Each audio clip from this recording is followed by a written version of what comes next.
The fluorescent lights of the 37th floor hummed like anxious thoughts as Helena Martinez pressed herself deeper into the corner of Conference Room B. Through the glass walls, downtown Los Angeles sprawled beneath a hazy September sky, but she kept her eyes fixed on her laptop screen, fingers tracing meaningless patterns on the trackpad while her colleagues' voices rose and fell around her. At 28, Helena had perfected the art of professional invisibility, a skill she'd been cultivating since childhood in her traditional Mexican-American household in East LA, where good daughters spoke only when spoken to and never raised their voices above the clatter of dinner plates. "Helena, what's your take on the quarterly projections?" Mark's voice cut through her carefully constructed bubble of silence. The senior manager's question hung in the air like smoke from a fire she didn't want to feed.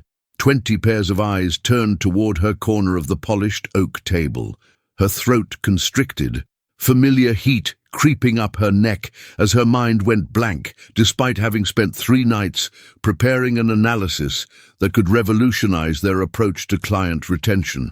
The words were there, typed neatly in a document no one would ever see, but the bridge between thought and speech had collapsed, as it always did. I sent my thoughts in an email," she managed, her voice barely above a whisper. Mark's disappointed nod was a familiar punctuation mark to another failed attempt at visibility. As conversations resumed without her input, Helena caught Julia Chen rolling her eyes from across the table. Julia, with her Stanford MBA and voice that could command a room or condemn a weak argument with equal precision, represented everything Helena both envied and feared. The meeting continued for another 43 minutes, during which Helena spoke exactly 0 additional words, her brilliant insights dying in the graveyard of her silence. After the meeting, Helena retreated to her desk in the open office space, a deliberate choice in the far corner where foot traffic was minimal and escape routes were clear. The Los Angeles afternoon sun cast long shadows through the windows, reminding her of similar shadows in her childhood home, where her mother would whisper prayers in Spanish while her father's voice boomed through thin walls, teaching her that safety lived in silence and danger lurked in being heard. Her phone buzzed with a Slack message from her supervisor, Rachel Torres, requesting a one-on-one meeting in 15 minutes. Helena's stomach dropped, recognizing the formal tone that preceded either very good or very bad news. Rachel's office smelled of lavender and ambition, 2 things that seemed impossibly intertwined in Helena's mind. The walls were covered with certificates and photos from various conferences where Rachel had spoken, each image showing her commanding stages that Helena couldn't imagine approaching without fainting. Rachel didn't waste time with pleasantries, her expression serious as she leaned forward across her desk. "Helena, I need to be direct with you. Corporate is considering downsizing our department by 40%. The only thing that might save us is the data flow presentation at the international conference next month in New York." She paused, letting the weight of her words settle. "Your analysis is the strongest we have. You need to present it." The room tilted slightly, or maybe that was just Helena's world rearranging itself around an impossible demand. Present to an international audience? Stand on a stage with hundreds of industry leaders watching, judging, waiting for her to stumble over words that would inevitably tangle in her throat? Her hands began to shake, a fine tremor that she tried to hide by clasping them in her lap. Rachel's expression softened slightly, but her resolve remained firm. "I know this is outside your comfort zone, but your work could save 12 jobs, including your own. The presentation is in 5 weeks. I'm assigning Julia to help you prepare." The walk back to her desk felt like a funeral march, each step heavy with the weight of impending doom. Helena's mind raced through escape scenarios, each more desperate than the last. She could quit, disappear into the anonymity of freelance work where client interactions happened through screens and carefully crafted emails. She could claim illness, a family emergency, anything to avoid standing on that stage. But as she passed the cubicles of her teammates, She saw Maria, the single mother who always kept photos of her 3 kids on her desk, and Tom, who'd just bought his first house after years of saving, and realized that her fear was a luxury they couldn't afford. That evening, Helena sat in her small apartment in Koreatown, surrounded by the familiar comfort of silence and the smell of her neighbor's kimchi stew wafting through thin walls. She called her sister Carmen, who answered on the 3rd ring with her characteristic chaos of children screaming in the background. "Mija, you sound like death," Carmen said without preamble. Helena explained the situation, her voice cracking as she described the presentation, the stage, the hundreds of watching eyes. Carmen's response was swift and unsympathetic. "Remember when Papa wouldn't let me speak at Abuela's funeral because women weren't supposed to give eulogies? You wrote my speech, and I read your words.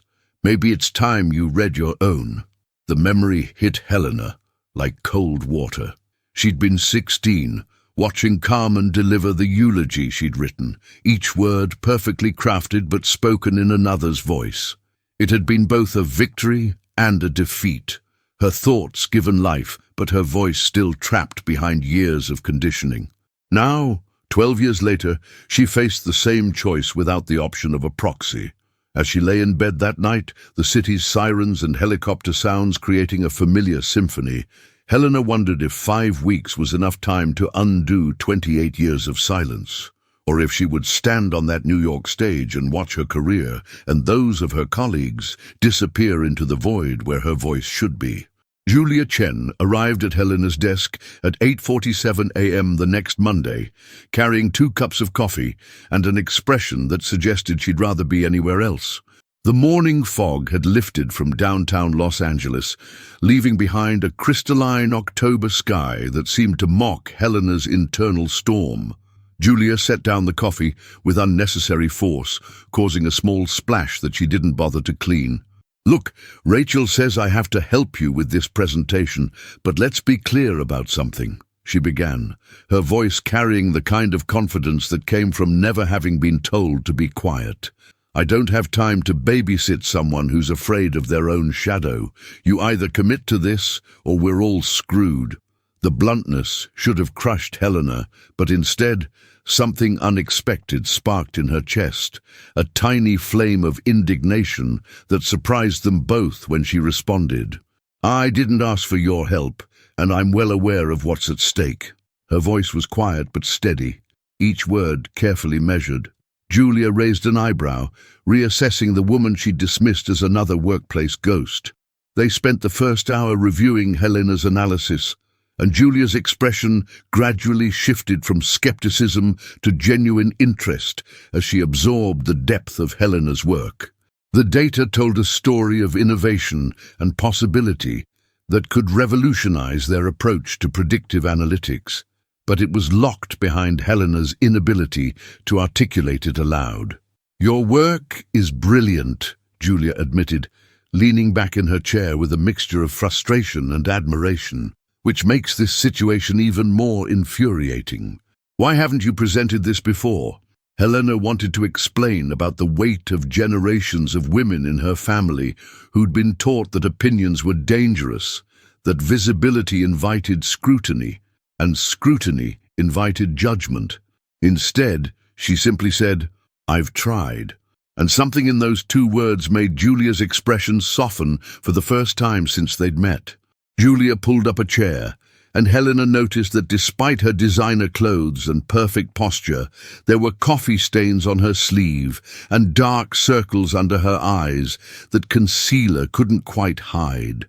Over the next 2 weeks, they developed a routine that felt like training for a marathon Helena wasn't sure she could finish.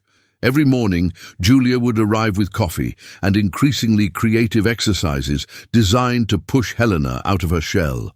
They started small, with Helena reading her presentation aloud to Julia in empty conference rooms, her voice barely above a whisper as she stumbled through technical terms she knew by heart but couldn't seem to pronounce under pressure. Julia was relentless but not cruel, correcting her posture, her breathing, the way she held her hands.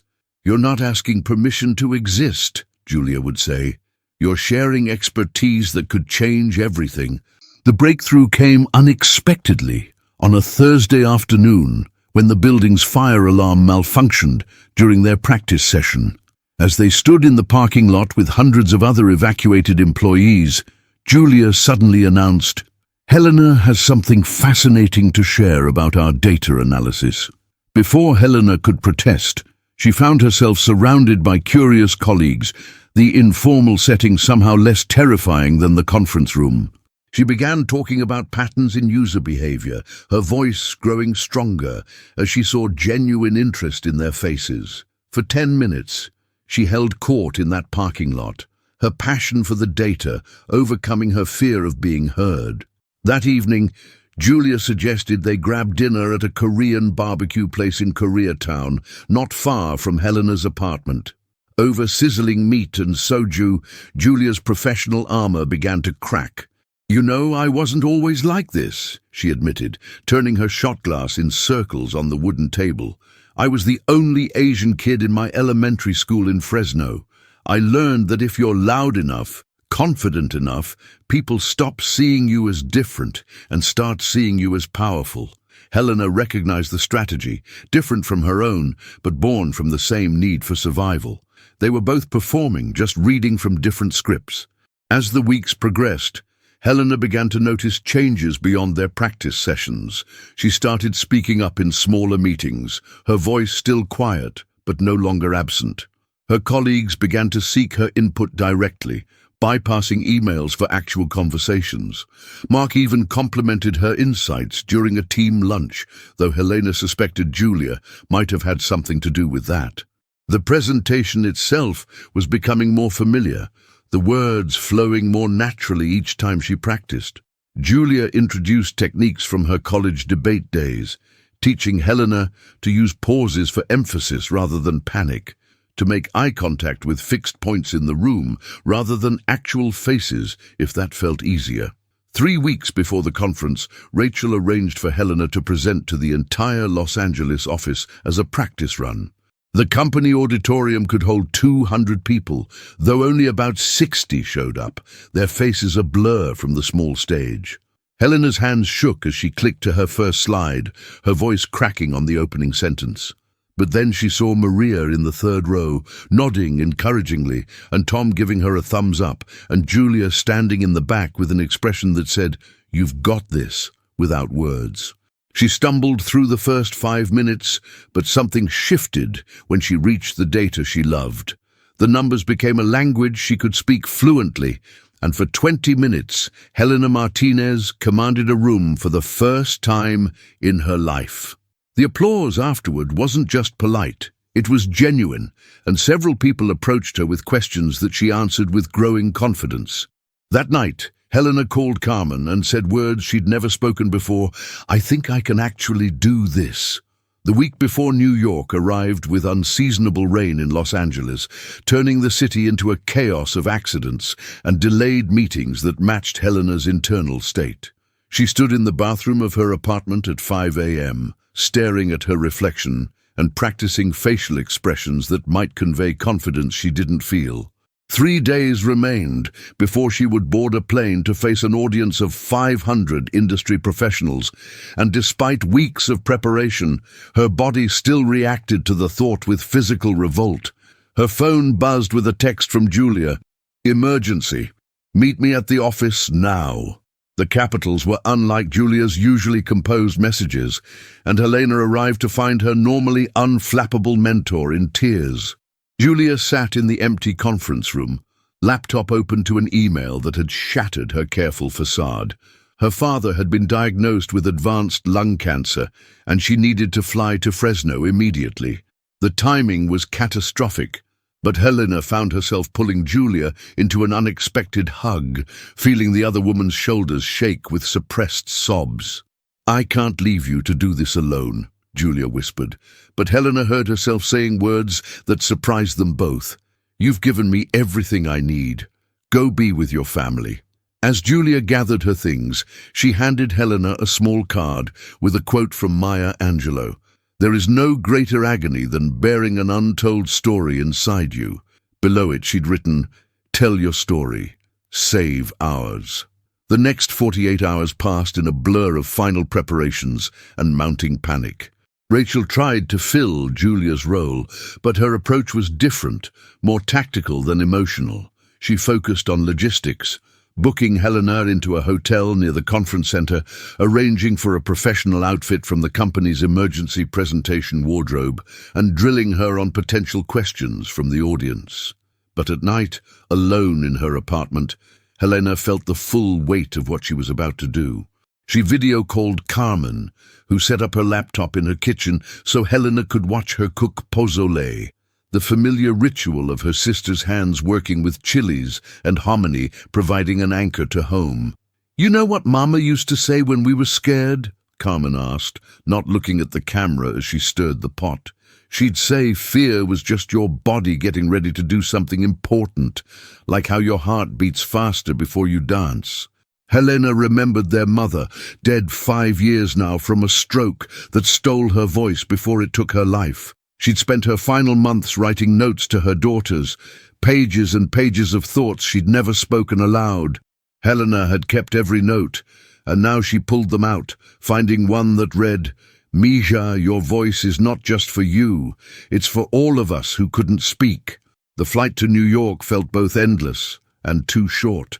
Helena had downloaded meditation apps, breathing exercises, and even hypnotherapy sessions, cycling through them as the plane crossed the country. The businessman next to her probably thought she was having a breakdown as she practiced her opening lines under her breath, but she was past caring about strangers' opinions. When Manhattan's skyline appeared through her window, its towers reaching toward grey November clouds, she thought about all the presentations happening in those buildings, all the voices being heard while hers had stayed silent for so long. The conference hotel was a monument to corporate ambition, all glass and steel and impossible confidence, and Helena felt herself shrinking as she checked in. That evening, she walked through Times Square, letting the chaos of tourists and street performers wash over her. A woman was singing opera near the red steps, her voice soaring above the traffic noise without amplification, and Helena stopped to watch. The singer's eyes were closed, completely absorbed in her performance, oblivious to whether people stopped or kept walking. After the aria ended, Helena approached and dropped a 20 in her case. "How do you do it?" she asked. The woman smiled, her stage makeup cracking slightly at the corners. "Honey, I pretend I'm singing in my shower. The world just happens to be listening." It was absurd advice, but somehow it lodged in Helena's mind as she walked back to her hotel. The morning of the presentation arrived grey and drizzling, the kind of weather that made New York feel like a black and white movie. Helena had slept exactly 90 minutes, spending the rest of the night reviewing her slides and recording voice memos of encouragement from her team back in LA. Maria had sent a photo of her kids holding a sign that said, "Go Helena," and Tom had texted a series of increasingly ridiculous inspirational quotes that actually made her laugh. She dressed carefully in the navy suit Rachel had selected, applying makeup with hands that shook so badly she had to redo her eyeliner 3 times. The conference center was already buzzing with activity when she arrived, and she found her name on the schedule. 2 p.m., Main Auditorium, Revolutionary Approaches to Predictive Analytics by Helena Martinez. She had 4 hours to wait, which felt like both a lifetime and no time at all. She found a quiet corner and called Julia, who answered from a hospital waiting room. "I've been thinking about fear," Julia said without preamble, her voice rough from crying. "We spend so much time running from it, but maybe it's just pointing us toward what matters most. My dad's afraid too, but he said something yesterday. The only real failure is not trying." They talked until Julia had to go, and Helena felt something shift, like tectonic plates realigning. She wasn't going to conquer her fear. She was going to speak alongside it, let it be part of her story rather than its ending. When the conference coordinator called her name at 1:45 p.m., Helena stood up on legs that felt surprisingly steady. She thought about her mother's notes, Julia's tears, her colleagues' jobs hanging in the balance, and realized that her voice had never been just hers. It belonged to all of them, and it was time to set it free. The main auditorium was a cavern of expectation, 500 seats arranged in perfect rows, facing a stage that seemed to float above LED lights. Helena stood in the wings, watching the previous presenter command the space with casual authority, his voice bouncing off acoustic panels designed to carry sound to every corner. Her hands clutched the small remote that would control her slides, its surface slick with perspiration despite the aggressive air conditioning. The conference coordinator, an efficient woman named Beth, touched her shoulder gently. 2 minutes, Ms. Martinez. Remember, you have 30 minutes for the presentation and 15 for questions. Helena nodded, unable to form words yet, saving them all for what was to come. As the previous speaker concluded to enthusiastic applause, Helena's phone vibrated with a message from an unknown number. She almost ignored it, but something made her look.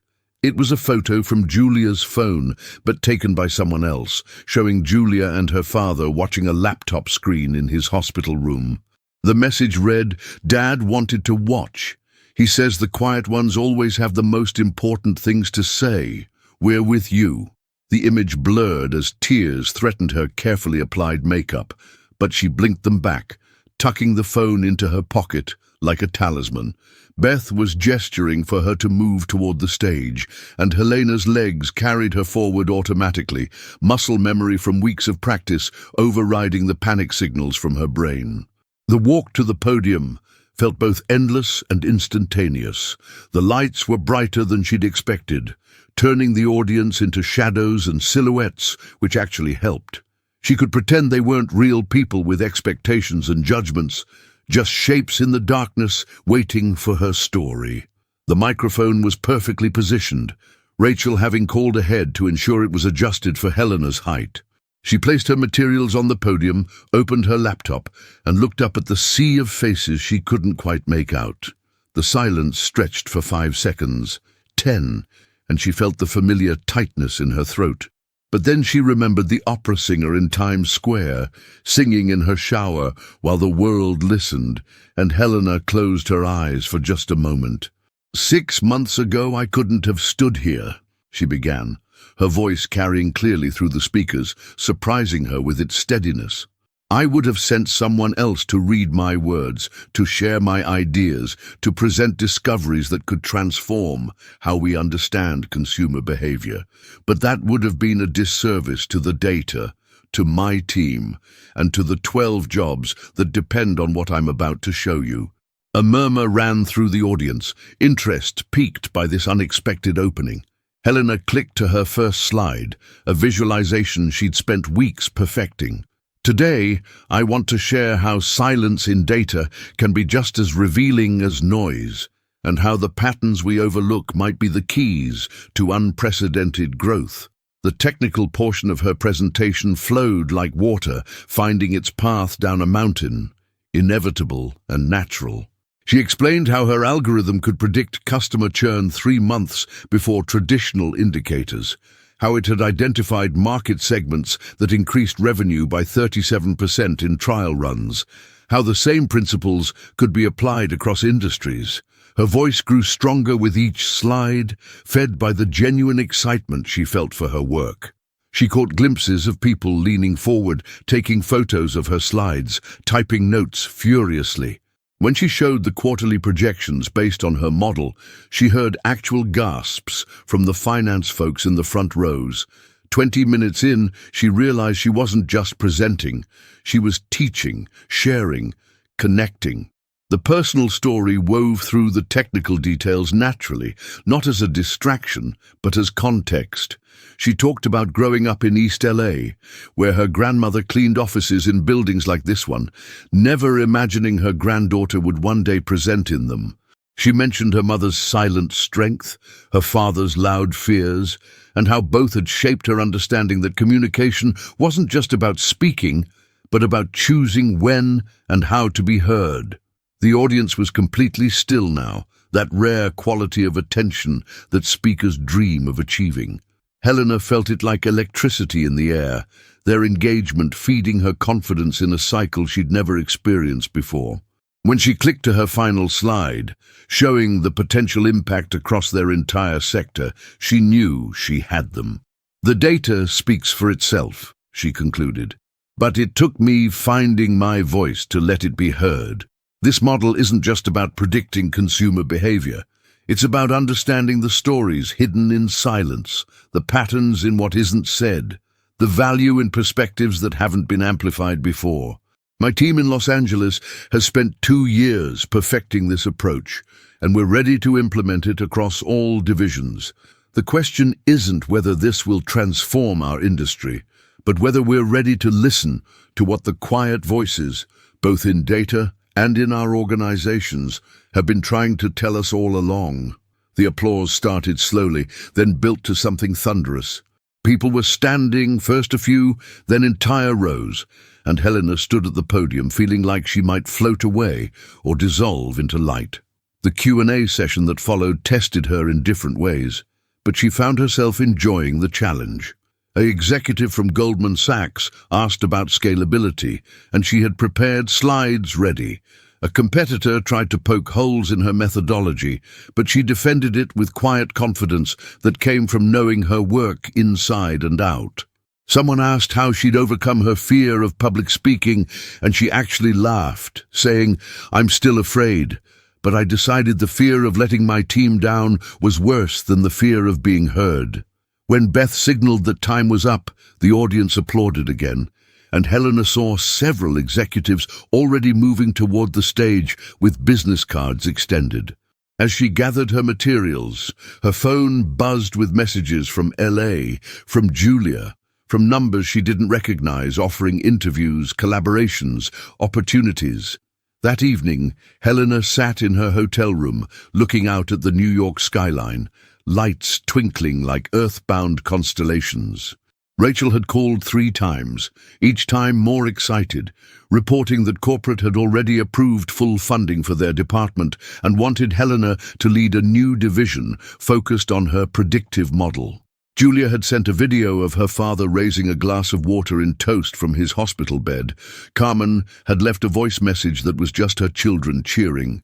But Helena felt the quiet settling around her differently now, not as a hiding place, but as a choice. She'd found her voice not by becoming someone else, but by finally being fully herself, fear and all. Tomorrow, she would fly back to Los Angeles, back to her desk in the corner, that she might not keep much longer given her new responsibilities. But tonight, she ordered room service and practiced her next presentation in the mirror, not because she had to, but because she finally had something to say and the voice to say it with. The shy girl from East LA hadn't disappeared.